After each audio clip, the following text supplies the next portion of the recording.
Welcome back, folks, at Women in Manufacturing, WIM Summit in Minneapolis, Minnesota. We've been interviewing some great people here today, learning a lot. Hopefully we've spread around some information that we've picked up over the years to new people that haven't heard new techniques and new ideologies. Right now we have Deborah Dedrick from Dedrick Tool and Die Machine Company, a certified woman-owned business. Deborah? Hello. Thank you for joining us. Thank you for having me. That's great. So why are you here at WIM? I'm here to network with other women that are in the manufacturing industry. Mm-hmm. And you're finding what? Oh, wonderful resources of supportive women. Solutions? Many solutions, and what I think I like most about this place is the camaraderie here. Mm-hmm. And the like-minded thought processes that we're having as far as improving the manufacturing world. Talking about the improving manufacturing world, what problems and issues do you find at your company? The number one thing that I face is the lack of skilled workers, and integrating my workforce, my older workforce with the younger workforce, and having them get along harmoniously. Mm-hmm. So they haven't acquired the knack of team yet. It's hard to implement teamwork. Yeah, that's true. That's true. In the town of Bluffton, where you're located, I don't know the names. I don't know if it's a big town or a little town. Small town. So you have a work pool issue also. Oh, I think our country has a work pool issue. Well, that's. I do too. That's true. That's true. One of the people that I've spoken with recently, a company called Hypertherm up in New Hampshire, which is also a small town, and they had the same issues of not enough of a pool of employees. And what they did was they created with the school, they created a training program for manufacturing primarily to get employees for their own company. They expanded it and got other small companies who are having the same problems and get them to join in with a one-size-fits-all training program so that they could all pick and choose employees from this one training program. Really? And it's really worked very successfully for them. They've got about 700 employees, I believe the number is. Actually, you can go on our website and look up that show and find the name of the gentleman if you're looking to get some insight into that. He was a terrific guy. This is what he does. He's been doing this training program for teens, not teens, but for high school grads, college grads, and other people who came out of other industries who had to retrain because they lost their jobs or companies have gone out of business. How long does the training program last?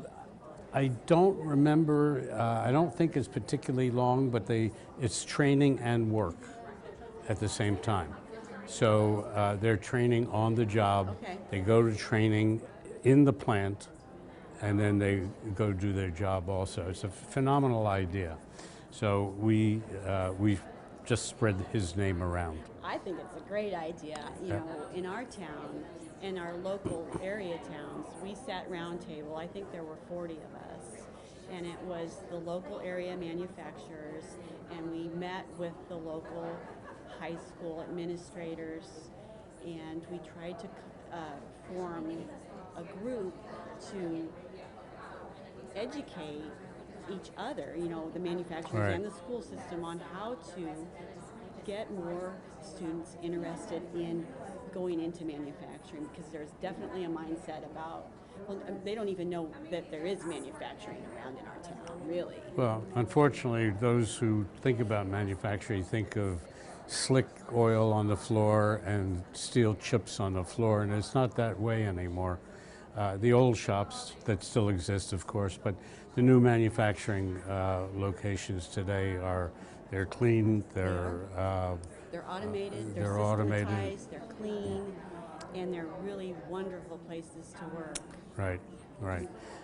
We've spoken with people who have put in robotics, human-like robotics, robots that can work with humans. And it was really quite fascinating. I think it's fascinating. Yeah, they really are. But our kids aren't even seeing this. They're not. And I think, and I've been hearing it today from a lot of different people and other shows that we've had, that I believe that one of the restrictions on the advancement for kids going into manufacturing are the parents. Yes, it is.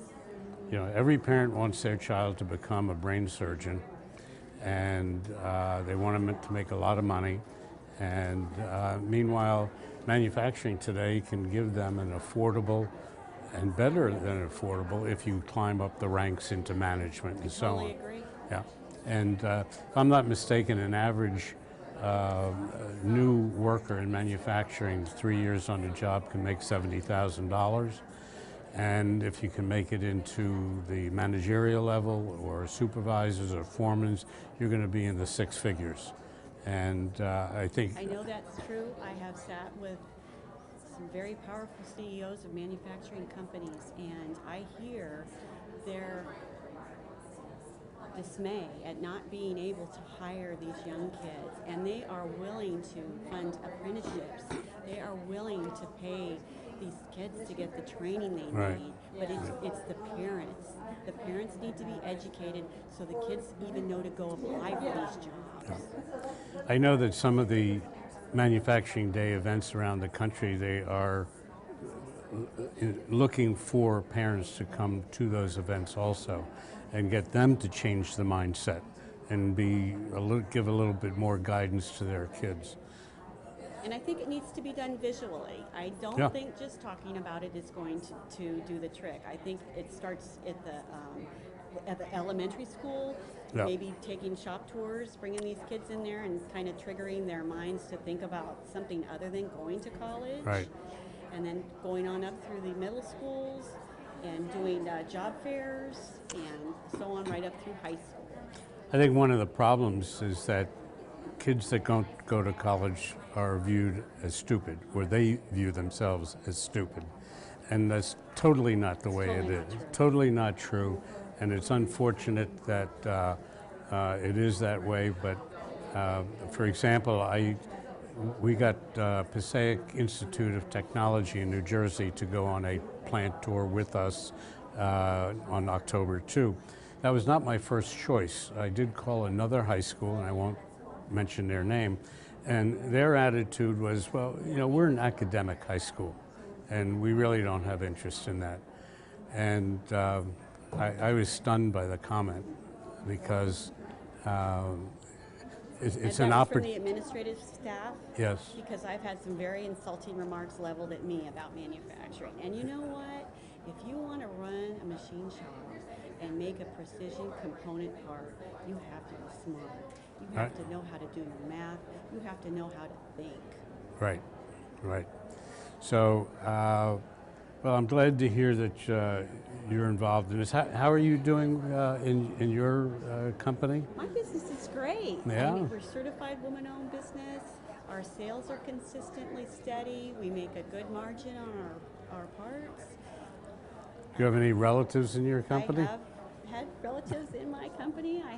I come from a family-owned business, and right now I am the only family member other than my in-laws that are working there. They're 83, and they do parts running, and they do some specialty grinding for me. And Really? Yeah, my mother-in-law is the office lady.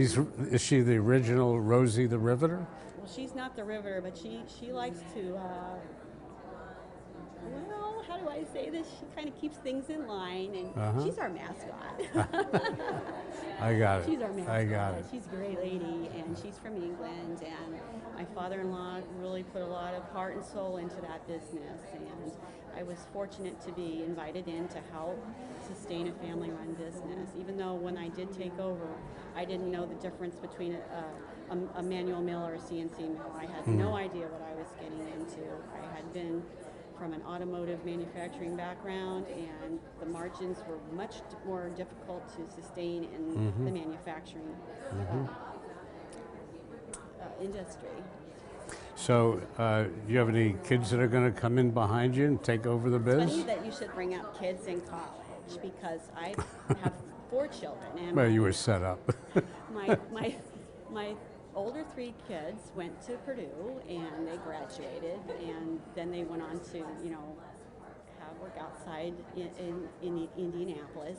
But my youngest child, he opted not to go to college. He's never been interested in academics, and also he has a large network of friends. All of his guy friends, they're not interested in going to college. I don't believe that you need to go to college unless you're going to be a doctor or a lawyer, and you need to have that to get into the advanced schools. And unless you're going to come out of college, and this is what I told my kids, if you want to go to college, then you need to have a skill set when you come out of there. You have to have a sellable skill. Of course. So my son, and this is what I told him, I said, you know what, I'm not going to think any less of you if you don't go to college. And if you can go and you can learn one thing, and you learn one skill, and you become the very best at it, you will always be successful. Yeah. Always be in need and always make a and good especially income. if you don't have to answer to the worrying about the approval of others. If you can learn to just be your own person and like yourself for the way you are and work hard, Right. you can be successful in life. Right. Deb, thank you very much for sitting in with us. I welcome you. Thank you for having me and giving me the opportunity to talk about something I'm so passionate about. You certainly are. Thank you. Thank you. And that's it for now, folks. Stay tuned, and we'll be back later with more interviews at WIM, Women in Manufacturing in Minneapolis, Minnesota.